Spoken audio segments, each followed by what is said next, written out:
virtual summit, and the lady just ended up. She's actually configuring her booth. Just to show you, I did a 20-minute walkthrough to show her how the booth works. And let me see if I can find, here it is.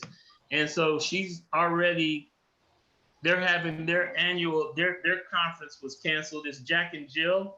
Their conference was canceled. And so she's doing the Teen Summit part of it. So she created this background for the Central region, and they're having, this will load up in a second, and they're having some different video challenges. So she's got 450 attendees that'll be coming in here next Friday. The students will go in and be able to select, they'll upload their videos. Wow.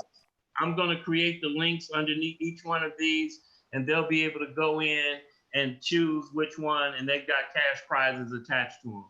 But again, it took me 20 minutes to walk this lady through. And oh, by the way, she came to us because what she wanted to do, the company that they're using, and I can't think of the name of it, kept telling them we can do that, but couldn't show them how. She wasn't comfortable that they could do it. She knew what we were doing with eZ-Xpo, so she came to us. And so basically, the company that's doing the national, we're presenting them a link that company is going to include for all of the attendees across the country. And then all of those attendees, children and their parents, their mothers, they're going to end up coming here. So again, it's almost like the farmer did the potato, plant them now, pick them later. We're getting like the mini conference of the conference. They're going to see it. And then I guarantee you that the national will come to us and say, we want to use this because this is a way for our national organization to bring together all of our regional organizations in chapter. Exactly. And this is amazing. I mean, I think you guys, well, you and your team, it really did an amazing job. And making this, we call the digital transformation, happen in real life. You know, this is real stuff, not just prison slide deck here. Right. Yep.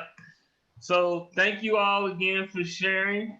It's been a long week. Matt, please don't hold it against me. I'm going to drop off. I know you wanted me to share this with everybody. Yeah, no, go ahead. And I think you're probably a little bit tired. I mean, so great. Congratulations again. Yes, you're welcome. If there's any questions, I see a hand up before I go. I'll be glad to answer. Go ahead. Anyone ask him for any specific questions? Oh, Wayne, I see you had a question. I can make contact with you offline. Yes. I'll sit. Matt, your permission to put my email address in the chat window? Go ahead, please. Go ahead and feel free to share your contact information in the chat. And you have your virtual booth inside the portal too. So please take a few minutes to actually update your virtual booth with the latest project.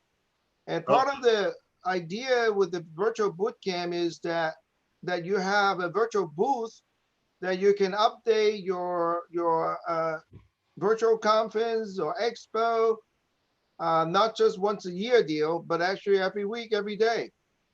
And you can share with everyone here. Yeah, and we're actually are teaching a summer camp, and we have and our camp leads are actually leveraging some of the other education components inside the booth. All right, Barry has a question. May I have your telephone number? You may. It's 816-288-5757. Thank you. You're welcome. Love your presentation. Thank you. Thank you, Barry. You're welcome.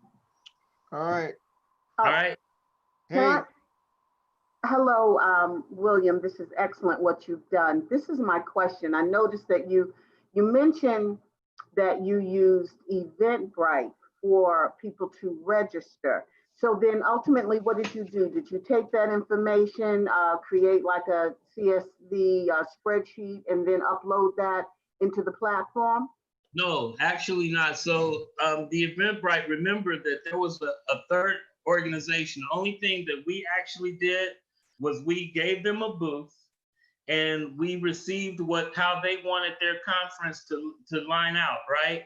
And then we configured it so that we could deliver to the panelists, the hosts, the facilitators, and most importantly, the end user, a simple experience so they could navigate through, right? Now, they created their own Eventbrite. And when they created their own Eventbrite, they received in their registrations. And when I gave them an admin to their booth, I told them that what I would recommend you do is not have people go to the booth, create an account, remember their username and password. Instead, what I recommended that they do, and they did successfully, because we only received, out of 275 attendees, we only received 3 tech support calls, right? I can't get in, and we were able to walk them in. So what they did was they received all of their Eventbrite information, and they probably did use a spreadsheet that said, Tanya Luter, your username is Tanya, or T Luter, and your password is Gain123.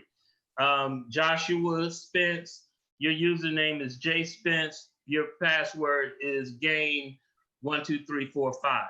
So they took that information in, and then they had an email, took a template and said, welcome, thank you for signing up. Access the portal tomorrow, at virtual.esteemvillage.org. Here's your username and password that you will use to log in, and then here's the agenda.